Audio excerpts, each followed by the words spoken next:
and they had wounds on their throats. Suction wounds. Like a gigantic leech might make.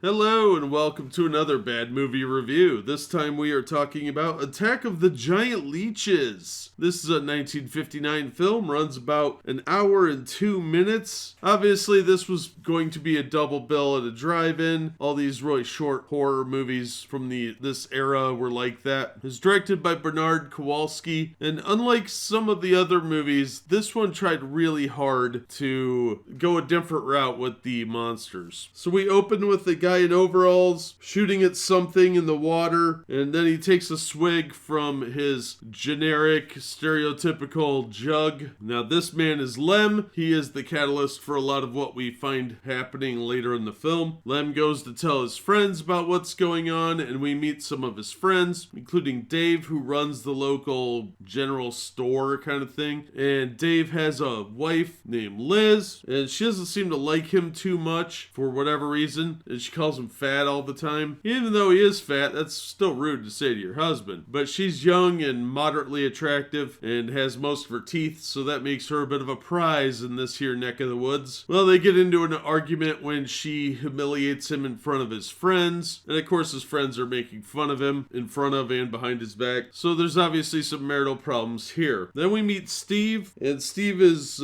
game warden, I think. Now Steve is out with his girlfriend, and I don't know why he takes her to work with him, but he's out looking at poacher traps when he hears a scream. So Steve Benton does what every good hero does and runs toward the noise, where he finds a severely injured Lem dying in front of Liz, who was on a walk to blow off some steam from her disgruntled, unhappy marriage. Now the local doctor slash coroner, I guess, even though he's not really the coroner, Doc Grayson, is actually Steve's girlfriend's dad. So Nan is his daughter, and Steve is dating Nan. I don't know why he's dating Nan. Anyway, the doctor says that Lem died of misadventure, which is a nice way of saying we don't really know, but he's dead. And Steve does mention to the sheriff that there were these odd sucker marks, like an octopus, on the body, but the sheriff doesn't want to hear it. He has no interest in this whatsoever. It was obviously just a horrible freak accident, and those sucker marks are just a figment of everyone's imagination or something. And sure, it looks like an octopus did it, but there's no octopus out here. Come on, that's a different body of water entirely. So it's left to the doctor, Steve, and Nan to try and figure out what's really going on and what killed Lem. Now sure, the idea of an octopus is pretty weird, but the guy's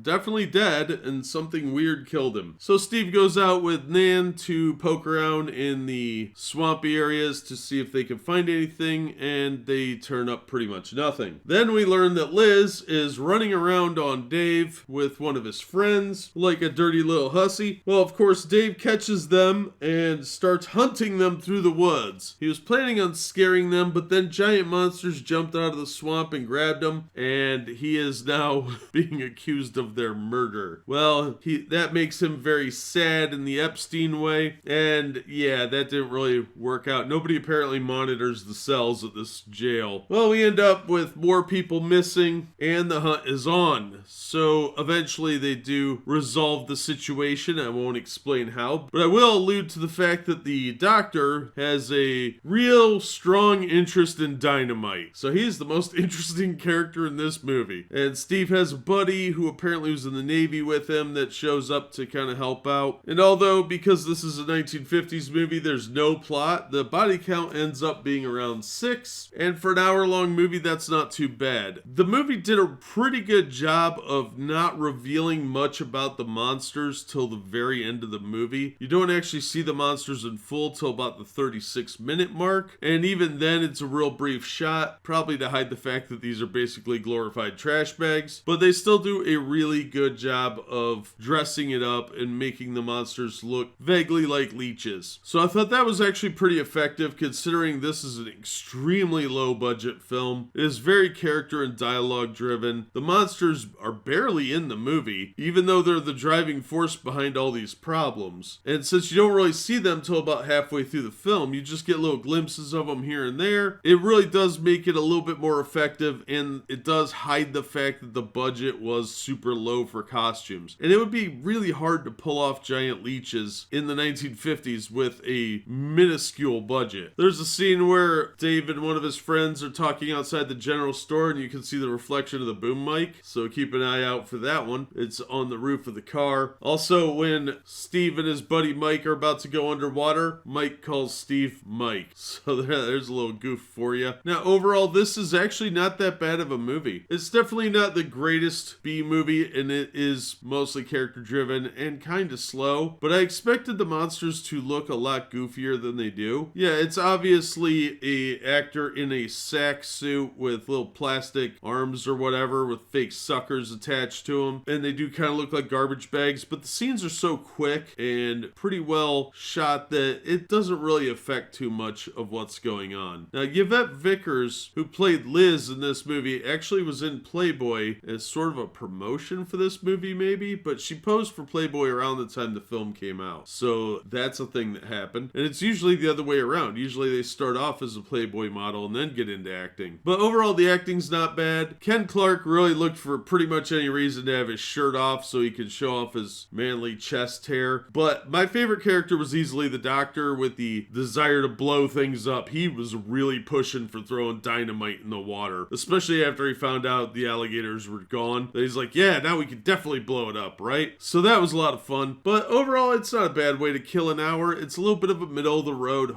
movie, especially for the era. Not particularly scary, but considering it was only an hour and 2 minutes, I think it was pretty well paced. There was a lot going on. So I will recommend it if you got an hour to kill and you want to watch something. It's got some fairly quotable lines, and there's a fair amount to goof on here, but overall, it's just sort of a tepid, middle of the road 50s horror film. Not forgettable per se, but not the most memorable thing you're ever going to see. So I didn't hate it, didn't love it, but it's far from the worst of these kind of movies that we've looked at. So I'll recommend it on that front. If you're going to do a movie marathon of old black and white horror films, this one should definitely be in the mix just for the cult classic nature of the film. It does have a pretty strong fan base still out there, even though this does tend to get bad ratings from the normies. I think there's enough cheese here that it'll satisfy you a little bit, and use this as like a warm-up to some more crazy stuff like Horror of Party Beach or something like that. So mostly an appetizer film that's worth looking at, but not something that you want to seek out for like a feature of the day. It could have been so much worse. And I heard there is a remake because I do believe this entered the public domain, so there was a remake fairly recently that I'm going to try and track down and see how that one goes. So like I said, this is definitely going to be one that you want to use as a precursor to another movie as sort of a warm-up, but definitely worth a watch if you're into old horror movies. But that's going to do it for this episode. Thank you so much for listening and supporting the channel. If you enjoyed the episode, please hit the like button and don't forget to subscribe so you don't miss future reviews. If you'd like to help the channel out in other ways, links are in the description to various support methods. And as always, we hope to see you on the next one.